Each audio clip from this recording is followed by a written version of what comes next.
ഈ ഗിരിപ്രഭാഷണം എന്ന് പറയുന്നത് അവന്റെ ശിഷ്യന്മാർക്കുള്ള ഒരു സന്ദേശമാണ്. അല്ലാതെ പുറത്തുള്ള ആളുകൾക്ക് ഇത് അംഗീകരിക്കാനോ ചെയ്യാനോ പറ്റത്തില്ല, അത് കഴിയത്തില്ല. ഒരു പ്ലെയിൻ പറക്കണമെങ്കിൽ അതിനൊരു യന്ത്രം വേണം, പക്ഷെ പക്ഷിക്ക് പറക്കണമെങ്കിൽ യന്ത്രം ആവശ്യമില്ല. ഇതുപോലെ നമ്മുടെ ഉള്ളിൽ ദൈവം പകർന്നിരിക്കുന്ന പുതു സൃഷ്ടിയുടെ പുതുജീവൻ. അതുകൊണ്ടാണ് ബാപ്റ്റിസത്തെക്കുറിച്ച് റോമൻസ് ചാപ്റ്റർ 6 പറയുമ്പോഴും അവിടെ കാണുന്നത്, നമ്മൾ ബാപ്റ്റിസം എടുത്തിട്ട് ഉയർന്നു വരുമ്പോൾ എന്താണ് ഉയർന്നിട്ട് ഞാൻ എൻ്റെ വഴിക്കും യേശുവിൻ്റെ വഴിക്കും പോകാനല്ല. We are united with Jesus in his death and we are buried with him and we are raised with him. എന്തിനു വേണ്ടിയാണ്? ഉയർന്നിട്ട് നാമും അവനെ പോലെ ജീവന്റെ പുതുക്കത്തിൽ നടക്കേണ്ടതിന് തന്നെ.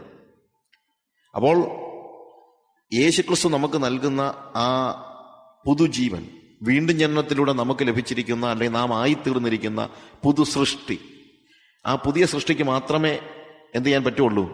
ഈ ഗിരിപ്രഭാഷണത്തിൽ പറയുന്ന പോലെ ജീവിക്കാൻ കഴിയത്തുള്ളൂ.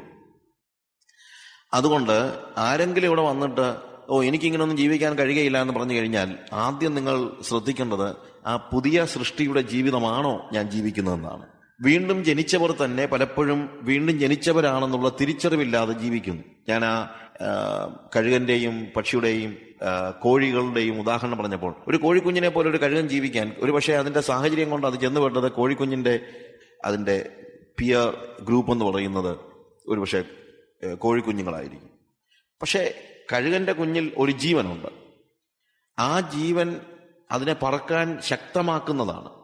പക്ഷേ പറക്കാൻ ആവശ്യമായ ജീവൻ അതിലുണ്ട് എന്നുള്ളത് തിരിച്ചറിയാതെ ഈ കഴുകൻ കുഞ്ഞ് ജീവിക്കുന്നത് ആരുടെ ജീവിതത്തിൽ തന്നെയാണ്? കോഴിക്കുഞ്ഞിന്റെ ജീവിതത്തിലാണ്. ഇതുപോലെ ആദാമ്യ പ്രകൃതിയിലാണ് നമ്മൾ ജനിച്ചത്. ആദാമ്യ പ്രകൃതി കൊണ്ട് ആത്മാവിന്റെ ജീവിതം ജീവിക്കാൻ കഴിയത്തില്ല. പക്ഷെ ആദാമ്യ പ്രകൃതി കൊണ്ട് ജീവിക്കണമെന്നല്ല ദൈവം ഉദ്ദേശിക്കുന്നത്. പ്രത്യുത പുതുജനനത്തിലൂടെ നമുക്ക് ലഭിച്ചിരിക്കുന്ന ആത്മപ്രകൃതത്തിലാണ് നമ്മൾ പുതിയ ആത്മാവിന്റെ ജീവിതം ജീവിക്കേണ്ടത്. അപ്പൊ യേശുവിന്റെ ജീവിതം ജീവിക്കാൻ നമ്മളെ പ്രാപ്തമാക്കത്തക്ക നിലയിൽ നമ്മിൽ അന്തർലീനമായിരിക്കുന്ന പുതുജനനത്തിന്റെ ആ ശക്തി, ആത്മാവിന്റെ ശക്തി, അത് തിരിച്ചറിഞ്ഞുകൊണ്ട് വേണം നമുക്ക് ഈ പുതിയ ജീവിതം ജീവിക്കാൻ. ആ ഒരു ബോധ്യം നമുക്ക് അത്യന്താപേക്ഷിതമാണ്. അവിടെ നമ്മളുടെ സ്വയമായിട്ടുള്ള കാര്യങ്ങൾക്ക് യാതൊരു പ്രസക്തിയുമില്ല, അല്ലെങ്കിൽ അങ്ങനെ നമുക്ക് ജീവിക്കാൻ കഴിയത്തില്ല എന്നുള്ളതിന്റെ ഒന്നാമത്തെ ഉദാഹരണം തന്നെയാണ് ആത്മാവിൽ ദരിദ്രരായവർ ഭാഗ്യവാന്മാർ.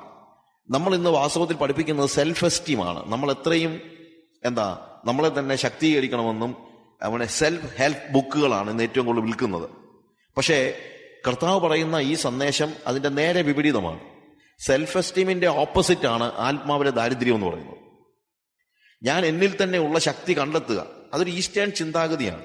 ധ്യാനത്തിലൂടെയും മറ്റും വാസ്തവത്തിൽ ഈ ട്രാൻസ്ഫർ മെഡിറ്റേഷന്റെ ഒക്കെ ഗുരുക്കന്മാരെല്ലാം പറയുന്നത് നിങ്ങളുടെ ഉള്ളിൽ ഉള്ളടങ്ങിയിരിക്കുന്ന ശക്തിയെ നിങ്ങൾ കണ്ടെത്തുക എന്നാണ്. വേദപുസ്തകം പഠിപ്പിക്കുന്നത് നേരെ വിപരീതമാണ്. വേദപുസ്തകം പഠിപ്പിക്കുന്നത് നിങ്ങളുടെ ഉള്ളിൽ ഉള്ളടങ്ങിയിരിക്കുന്ന ശക്തിയെ കണ്ടെത്തുക എന്നല്ല, നിങ്ങൾ നിങ്ങളിൽ തന്നെ ദരിദ്രനാണെന്നും നിങ്ങൾക്ക് നിങ്ങളിൽ തന്നെ യാതൊരു ശക്തി ഇല്ലെന്നും നിങ്ങൾക്ക് എന്ത് ചെയ്യണമെങ്കിലും പുറമേ നിന്നുള്ള ആത്മാവിന്റെ അല്ലെങ്കിൽ ദൈവിക ശക്തിയിൽ മാത്രമേ നിങ്ങൾക്കത് ചെയ്യാൻ കഴിയുകയുള്ളൂ എന്നുള്ളതുമാണ് വേദപുസ്തകത്തിന്റെ പഠിപ്പിക്കൽ, അല്ലെങ്കിൽ യേശു കർത്താവ് ആദ്യം തന്നെ പഠിപ്പിച്ചത്. അതുകൊണ്ട് ആത്മാവിൽ ഉള്ളടങ്ങിയിരിക്കുന്ന ശക്തി കാണാനല്ല, ആത്മാവിൽ യാഥാർത്ഥ്യമായിരിക്കുന്ന ദാരിദ്ര്യത്തെ കാണാനാണ് കർത്താവ് പഠിപ്പിക്കുന്നത്. രക്ഷിക്കപ്പെട്ടതിന് ശേഷവും ആത്മാവിലുള്ള ദാരിദ്ര്യം അനുഭവിക്കുന്നതിന് മാത്രമേ എന്ത് ചെയ്യാൻ പറ്റുള്ളൂ? വളർച്ച സാധ്യമാകത്തുള്ളൂ. ഇവിടെയും ഇതുപോലെ കരച്ചിലും രക്ഷിക്കപ്പെടാനും വേണം, രക്ഷിക്കപ്പെട്ടതിന് ശേഷവും വേണം. ഹൃദയത്തകർച്ച രക്ഷിക്കപ്പെടാനും വേണം, രക്ഷിക്കപ്പെട്ടതിന് ശേഷവും വേണം. രക്ഷിക്കപ്പെട്ടവനും ഹൃദയത്തകർച്ച ഉണ്ടാകണം. രക്ഷിക്കപ്പെട്ടവരുടെ ജീവിതത്തിലും പാപം ഒരു സീരിയസ് ഇഷ്യൂ ആണ്. ഇറ്റ് ഈസ് ഓൾസോ, ചിലപ്പോൾ നമ്മൾ ചിന്തിക്കാറുണ്ട്, once you are saved it is over. No, it is not over. രക്ഷിക്കപ്പെട്ടതിന് ശേഷം നമ്മൾ ഒരിക്കലും പാപത്തെ ഓർത്ത് കരയുണ്ടായെങ്കിൽ വേണ്ട. പക്ഷെ രക്ഷിക്കപ്പെട്ടതിന് ശേഷം ഒരു പാപവും ചെയ്തിട്ടില്ലെങ്കിൽ, പക്ഷെ രക്ഷിക്കപ്പെട്ട ശേഷം നമ്മൾ പാപത്തിൽ വീണു പോയിട്ടുണ്ടെങ്കിൽ വീണ്ടും എന്തു തന്നെ ഉണ്ടാകണം? ഇതേപോലെയുള്ള കരച്ചിലിന്റെ അവസ്ഥ നമുക്ക് അത്യന്താപേക്ഷിതമാണ്. എബ്രായ ലേഖനം 6-ാം അധ്യായത്തിന്റെ 4 മുതലുള്ള വാക്യങ്ങൾ നമ്മൾ വായിക്കുമ്പോൾ, ഒരിക്കൽ പ്രകാശനം ലഭിച്ചിട്ട് സ്വർഗീയധനം ആസ്വദിക്കുകയും പരിശുദ്ധാത്മാവിനെ പ്രാപിക്കുകയും ദൈവത്തിന്റെ നല്ല വചനവും വരുവാനുള്ള ലോകത്തിന്റെ ശക്തിയും ആസ്വദിക്കുകയും ചെയ്തവർ പിന്മാറിപ്പോയാൽ തങ്ങൾക്ക് തന്നെ ദൈവത്തിനെ വീണ്ടും ക്രൂശിക്കുന്നവരും അവന് ലോകാപവാദം വരുത്തുന്നവരും ആകൊണ്ട് അവരെ പിന്നെ മാനസാന്തരത്തിലേക്ക് പുതുക്കുവാൻ കഴിവുള്ളതല്ല. കർത്താവിനെ ശരിയായ നിലയിൽ ആസ്വദിച്ചതിന് ശേഷം വീണ്ടും നമ്മൾ പാപത്തിൽ തുടരുകയാണെങ്കിൽ, പാപം എത്ര സീരിയസ് ആണെന്നുള്ള ഞാൻ പറയുന്നത്. Don't think that you can continue in sin when you are saved. നമുക്ക് ദൈവം എത്ര വില കൊടുത്താണ് നമ്മളെ പാപത്തിൽ നിന്ന് വീണ്ടെടുത്തതെന്നുള്ള തിരിച്ചറിവുണ്ടെങ്കിൽ, ആ പരിശുദ്ധാത്മാവിന്റെ ആസ്വാദനം നമ്മൾ പ്രാപിച്ചിട്ടുണ്ടെങ്കിൽ, പിന്നെ ഒരിക്കലും നമ്മൾ പാപത്തെ ഒരു ലഘുവായിട്ട് എടുക്കുകയില്ല. നമ്മുടെ ജീവിതത്തിൽ പാപത്തിൽ ഒരിക്കലും വീഴത്തില്ലെന്നല്ല, പക്ഷെ പാപത്തെ നമ്മൾ ഒരിക്കലും എന്ത് ചെയ്യത്തില്ല, ലഘുവായിട്ട് എടുക്കത്തില്ല. ദൈവത്തിന്റെ വാക്കുകൾ കേട്ട് നടന്നവനായ ദാവീദ്, അവന്റെ ജീവിതത്തിൽ പാപം വീണ്ടും സംഭവിക്കുന്നത് നമ്മൾ കാണുന്നുണ്ട്. പക്ഷെ അവൻ എന്ത് ചെയ്യുന്നുണ്ട്? അവൻ വീണ്ടും എന്ത് ചെയ്യുന്നു? കരയുകയാണ്. നമ്മൾ 51 സങ്കീർത്തനം വായിക്കുമ്പോൾ അവിടെ കാണുന്ന അതാണ്. He was just crying. അവൻ കരയാണ്. അവന്റെ ജീവിതത്തിൽ ഒരു പാപം സംഭവിച്ചപ്പോൾ തന്നെ അവൻ കരയുകയാണ്. അപ്പോൾ ഹൃദയ തകർച്ച രക്ഷിക്കപ്പെടാനും വേണം, ഹൃദയ തകർച്ച രക്ഷിക്കപ്പെട്ടവരിലും വേണം. ഇപ്പോൾ ഉള്ള ഒരു പ്രശ്നം എന്ന് പറയുന്നത്, രക്ഷിക്കപ്പെട്ട് കഴിഞ്ഞാൽ പിന്നെ ഹൃദയ തകർച്ചയുടെ കാലമേ കഴിഞ്ഞു. പിന്നീട് നമ്മൾ പാപത്തെക്കുറിച്ച് ഓർത്ത് കരയുന്നില്ല. പാപം ഒരു സീരിയസ് ഇഷ്യൂ ആയിട്ട് എടുക്കുന്നില്ല. പത്രോസിന്റെ ജീവിതത്തിൽ യേശുവിന്റെ ശിഷ്യനായിരുന്നിട്ടും അവന്റെ ജീവിതത്തിൽ കർത്താവിനെ അവൻ തള്ളിപ്പറഞ്ഞപ്പോൾ എന്താണ്? He was crying. അവനുണ്ടായതായ ആ ഒരു ജീവിതത്തിന്റെ ഒരു ചെറിയ പാളിച്ചയിൽ അവൻ കരയുന്നത് നമ്മൾ കാണുന്നത്. ഇതാണ് ഞാൻ പറഞ്ഞത്, ദുഃഖിക്കുന്നവർ, കരയുന്നവർ ഭാഗ്യവാന്മാർ. പാപത്തെ ഓർത്ത് കരയുന്നവർ ഭാഗ്യവാന്മാർ. അത് പാപികൾക്ക് ബാധകമാണ്, രക്ഷിക്കപ്പെട്ടവർക്കും ബാധകമാണ്. ഞാൻ ചോദിച്ചോട്ടെ, നമ്മളിൽ എത്ര പേർക്ക് നമ്മുടെ ജീവിതത്തിൽ പറ്റിപ്പോകുന്ന, അറിയാതെയോ അറിഞ്ഞോ വന്നുപെട്ടു പോകുന്ന പാപങ്ങളെ കുറിച്ച് ഇങ്ങനെ ഒരു കരച്ചിലുണ്ടാകുന്നുണ്ട്? എന്തെല്ലാം കാര്യങ്ങൾ കാണിച്ചാലും ഒരു മടിയുമില്ലാതെ തിരുവത്താഴം എടുക്കാനും കൊടുക്കാനും മടിയില്ലാത്ത ഒരു സ്റ്റേജിലല്ലേ നമ്മളിപ്പോൾ? നമ്മൾ എവിടെ നിന്നാണ് ആശ്വാസം പ്രാപിച്ചിരിക്കുന്നത്? നമുക്ക് ആശ്വാസം പ്രാപിക്കാൻ കഴിയത്തില്ല. എന്നാൽ if you really cry morning, നിങ്ങൾ വിങ്ങിക്കരയുന്നുവെങ്കിൽ, ഏങ്ങിക്കരയുന്നുവെങ്കിൽ, നിങ്ങളുടെ പാപം നിങ്ങളെ കണ്ണീരണിയിക്കുന്നുവെങ്കിൽ, തോരാത്ത കണ്ണീര് നിങ്ങൾക്ക് ഇപ്പോഴും ബാക്കിയുണ്ടെങ്കിൽ നിങ്ങൾക്ക് ആശ്വാസം ലഭിക്കും. You will be comforted. നിങ്ങളുടെ കരച്ചിലിന്റെ അടുത്ത് വന്ന്, അതാണ് പത്രോസിന്റെ ജീവിതത്തിൽ വാസം സംഭവിക്കുന്നത്. പത്രോസ് അവന്റെ പാപത്തെ ഓർത്ത് കരഞ്ഞു. അവൻ പൊട്ടിക്കരഞ്ഞു, കർത്താവേ, ഞാൻ പാപിയായ മനുഷ്യനാകൊണ്ട് എന്നെ വിട്ടുപോകണമേ, എന്നെ ശിക്ഷിക്കരുതേ. അങ്ങനെ കരഞ്ഞപ്പോൾ യേശു കർത്താവ് അവന്റെ അടുത്ത് വന്നിട്ട് പറഞ്ഞു, ഭയപ്പെടണ്ട, ഞാൻ വന്നത് നിന്നെ ശിക്ഷിക്കാനല്ല. Don't be afraid, I will make you fishers of men. ഞാൻ നിന്നെ മനുഷ്യനെ പിടിക്കുന്നവനാക്കും. ഭയപ്പെടണ്ട.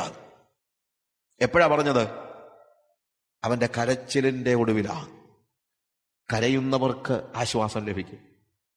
നിങ്ങളുടെ പാപങ്ങളെ ഓർത്ത് കരഞ്ഞുകൊണ്ട് ദൈവസന്നിധിയിൽ നിങ്ങൾ മുട്ടുമടക്കുന്നുവെങ്കിൽ, നിങ്ങളുടെ ജീവിതത്തിൽ രക്ഷിക്കപ്പെട്ടതിന് ശേഷം, ദൈവത്തിന്റെ ദാനങ്ങളെ അനുഭവിച്ചതിന് ശേഷവും ദൈവത്തെ മറുതലിച്ച് നമ്മൾ ചെയ്തിട്ടുള്ള ഓരോ പാപങ്ങളെ ഓർത്ത് പൊട്ടിക്കരയുന്നുവെങ്കിൽ, തോരാത്ത കണ്ണീര് നിങ്ങളുടെ ഒരു അനുഭവമാണെങ്കിൽ, എപ്പോഴും കരയുന്നുവെങ്കിൽ, തീർച്ചയായും കർത്താവ് ആശ്വാസവുമായി നിങ്ങളുടെ അടുത്ത് വരും. കർത്താവ് പറഞ്ഞത്, നീ പറഞ്ഞത് ശരിയാ, ഞാൻ ദൈവമാണ്, I can certainly punish you, no doubt. തീർച്ചയായും എനിക്ക് നിന്നെ ശിക്ഷിക്കാൻ കഴിയും. പക്ഷെ ഞാനിപ്പോൾ വന്നത് ശിക്ഷിക്കാനല്ല, നിന്നെ എന്റെ പാർട്ട്ണറാക്കാനാ. അതാ പറഞ്ഞത്, ഞാൻ എന്തിനു വേണ്ടി വന്നോ? I came here to fish men. ഞാനിവിടെ വന്നത് ജനങ്ങളെ പിടിക്കാനാണ്. And I want you to be a partner in my mission. അതാണ് ആശ്വാസം ലഭിക്കുമെന്ന് പറയുമ്പോൾ. പക്ഷെ ആർക്കേ ആശ്വാസം ലഭിക്കത്തുള്ളൂ? നമ്മുടെ പാപങ്ങളെ ഓർത്ത് കരയുന്നവർക്ക്. അതാണ് ആത്മാവിൽ ദരിദ്രരായവർ ഭാഗ്യവാന്മാർ എന്ന് പറയുന്നതിന്റെ കാരണം. ആ ദാരിദ്ര്യം എന്തുകൊണ്ടാണ് ഭാഗ്യമാവുന്നത്? അപ്പോഴാണ് നമ്മൾ ആശ്രയത്തിലേക്ക് മുന്നേറുന്നത്. ഞാൻ ദരിദ്രനാണെന്നുള്ള തിരിച്ചറിവിൽ മാത്രമേ എനിക്ക് എന്ത് ചെയ്യാൻ പറ്റുള്ളൂ? കർത്താവിൽ ഞാൻ ആശ്രയിക്കത്തുള്ളൂ, അല്ലെങ്കിൽ ഞാൻ ആശ്രയിക്കത്തില്ല. അതുകൊണ്ട് ലൂക്കോസിന്റെ സുവിശേഷത്തിൽ ദരിദ്രരായ നിങ്ങൾ ഭാഗ്യവാന്മാർ എന്ന് തന്നെയാണ് പറയുന്നത്. അതിന്റെ കാരണം, എന്തെങ്കിലും ഒന്ന് നമുക്ക് സ്വന്തമായി ഉണ്ടെങ്കിൽ, എനിക്ക് സ്വന്തമായി പണമോ ധനമോ അല്ലെങ്കിൽ ഇൻഫ്ലുവൻസോ എൻ്റെ ശക്തിയോ എൻ്റെ എഡ്യൂക്കേഷനോ ഒക്കെ വാസ്തവത്തിൽ നമ്മളുടെ സെൽഫ് എസ്റ്റീമിനെ വളർത്തുന്നതിനാണ് ഉപകരിക്കുന്നത്, അല്ലാതെ ആത്മാവിലെ ദാരിദ്ര്യത്തെ കാണുന്നതിനല്ല ഉപകരിക്കുന്നത്. അങ്ങനെ ഞാൻ എന്ത് ചെയ്താലും, ചാക്കോസ് എന്ന് പറയുമ്പോഴത്തേക്ക് ദാരിദ്ര്യത്തിന്റെ ഏറ്റവും താഴെ തട്ടിലേക്ക് ഞാൻ താഴെ വീണു പോകുന്ന ഒരു സ്റ്റേജ് ഉണ്ടാകുമ്പോഴാണ്, ഞാൻ ഇന്നലെ പറഞ്ഞല്ലോ, ഒരു കച്ചിത്തുരുമ്പെങ്കിലും പിടിക്കാൻ കയ്യിലുണ്ടെങ്കിൽ അതേ പിടിക്കുന്നവരാണ്. അതാണ് ഹ്യൂമൻ നേച്ചർ എന്ന് പറയുന്നത്. അതാണ് നമ്മുടെ സ്വാഭാവികമായ ഒരു ജനനത്തിന്റെ പ്രത്യേകത. എന്നാൽ ഒന്നുമില്ലാത്തവനായി തീരുമ്പോൾ, എനിക്ക് യാതൊന്നും ബാക്കിയില്ലെന്ന് തിരിച്ചറിയുമ്പോൾ, അപ്പോൾ മാത്രമാണ് ഞാൻ ദൈവത്തിൽ ആശ്രയിക്കുന്നത്. എന്നാൽ സമൃദ്ധിയിലും താഴ്ചയിലും ദൈവത്തിൽ മാത്രം ആശ്രയിക്കാൻ പഠിച്ചവരായ ആളുകളായിരുന്നു പൗലോസും ഇയ്യോബും ഒക്കെ. അപ്പൊ ആത്മാവിന്റെ ദാരിദ്ര്യത്തിന് സഹായിക്കുന്നതാണ് അതിന്റെ ചുറ്റുമുള്ള സകല ദാരിദ്ര്യങ്ങളും. എന്നാൽ സമൃദ്ധിയിലും ആത്മാവിലെ ദാരിദ്ര്യം അനുഭവിക്കാനായിട്ട് നമുക്ക് കഴിഞ്ഞേ പറ്റുകയുള്ളൂ. അപ്പോഴാണ് നമ്മൾ ദൈവത്തിൽ ആശ്രയിക്കുന്നത്.